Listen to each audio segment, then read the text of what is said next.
السلام عليكم، مرحبا بكم اخواتي. ان شاء الله تكونوا في احسن حال في فيديو اليوم. كيما راك تشوفوا معايا طريقه التثريده تجي على حبه. مش يعني معجنه، مش يعني طريقه تخليها تجيك كل حبه وحدها. كيما راك تشوفوا راها مش تتلاصق وبلاصه تجي حمرة تهبن. نبدو بالمقادير. طريقه التحضير: بسم الله. ندير ملعقة زبدة. الزبدة يعني تعطيها بنة، نحب نضيفها هكا في الأكلات التقليدية. وبصل مقطع رقيق، أو تحبي ترحيه في الأشوار أو في الميكسور. وقليل من الزيت، شوية برك لأنك راح تديري له لحم أو دجاج على حسب الموجود. ونديروا حبة طماطم مرحية، ونضيفوا لها ملعقة كبيرة تاع طماطم مصبرة، نحلوها فيها به تجينا سهلة الاستخدام هكاك، تولي محلولة قبل ما نضيفوها. وحنا رانا نقلو في اللحم والبصل، نقلوهم مليح كيما راك تشوفوا معايا. انا التوابل نضيفها بعد التقليه، ما نضيفهاش في الاول، وكل واحد وطريقته. نضيف الطماطم اللي درناها مع بعض،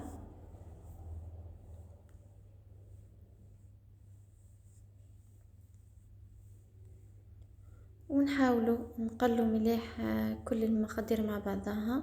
يعني التقليه مهمه ياسر باه تجيك الماكله بنينه وما تجيش حامضه. يعني لازم الطماطم نقلوها مليح قبل ما نضيفوا المرق، نمرقوها بالماء يعني. وحطي الماء يسخن يعني على جنب دائما. مرقي بالماء سخون بتجي الماكله تاعك بنينه، تسهل عليك يعني. وفي جفنه نحطوا كميه من التريده حسب يعني افراد العائله. انا درت نوعيه الشارقه، كل واحد يعني يدير اللي موالف يدير بها. ونضيفوا شويه ملح، ما نزودوش، وشويه زيت. الزيت يعني حاولي ديري كونتيتي اللي تخليها كل الحبات يدخلهم الزيت. هذا السر من اسرار اللي تخلي تريدة تاعك تجي محببه ومش ملاصقه. حاولي دخلي كل الزيت هذاك في التريدة، يعني هذا اهم شيء. يعني لازم تعطي وقت في للتريدة باه يدخلها الزيت. خلطي مليح، حاولي تتاكدي من الزيت كله دخل في التريدة تاعك. ونحطوها في كسكاس باه نفوروها.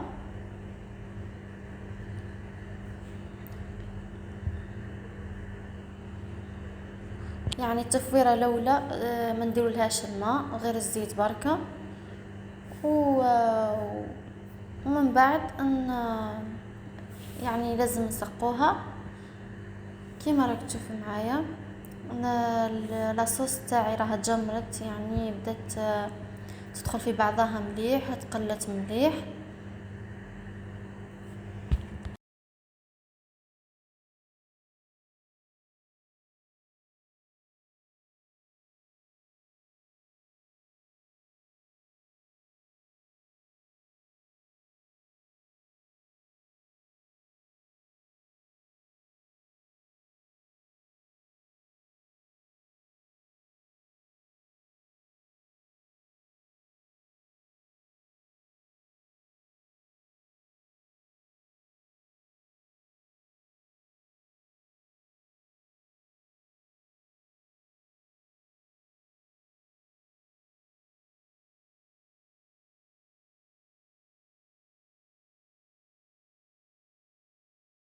ونضيف الحمص على حسب، اذا الحمص تاعك طايب ديريه غير في الاخر، اذا راهو ناقص طياب زيديه في لاصوص في الاول. ونضيفو نمرقو المرقه تاعنا بالماء. ديري كميه كبيره لانك راح تبلي بها التريده تاعك. ديري اكثر من لتر، حوالي لتر ونص هكاكا. وحطي التريده تاعك تفور، غطي هكا غطيها. وخليها تفور، اعطيها وقت في التفوار المرة الاولى. ومن بعد ناخذ كمية من هذاك لاصوص نسقيها بيه، وفيه في الكسكاس ما نحيش يعني من ما نفرغهاش يعني، ونخلوها تمص كل السوائل يعني، ما نروحوش نخلوها وياها كما يعني مازال سخونه تحطيها تفور. لا، حاولي اول ما ديري لها لاصوص خليها شوي تركح، ومن بعد زيدي حطيها تفور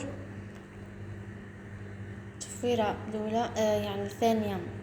بعد ما خليناها الاولى بلا صوص، الثانيه بلا صوص، والثالثه نزيدو نديرو لها لاصوص يعني 3 تفويرات. التفويره الاولى تدي وقت 20 دقيقه هكذاك، ومن بعد التفويره الثانيه والثالثه نديرو غير شوي شوي برك، غير تشوفي بدا يطلع لها الفار نحي عليها. يعني هذه هي الطريقه، جربيها تجيك ولا اروع، تجيك على حبه وتجي بنينه. ان شاء الله تجربوها، تركوا لي في التعليقات. وفي الاخير نديروا لها ملعقه زيانه او فلفل احمر حلو باه يعطيها لون احمر وهكا، والفلفل الاخضر باه تجيك حاره اذا تحبي الحار، اذا ما تحبيش يعني استغني عليه. وهكذا لاصوص تاعنا كيما راك تشوفوا نشفت، نضيفوا لها التريده ونخلطوها مليح ونخلوها ترتاح شوي يعني. اذا عندك كم سائل شويه خليها تتجمر، اذا لاصوص تاعك عاقده ما كلاه لانه فورتيها بلا صوص. كما راك تشوفوا جات تشهي روعه. ان شاء الله اذا عجبتكم الوصفه تشتركوا في القناه وتضعوا لي جام، دعموا بنت بلادكم. شكرا على المشاهده حبيباتي، ومع السلامه.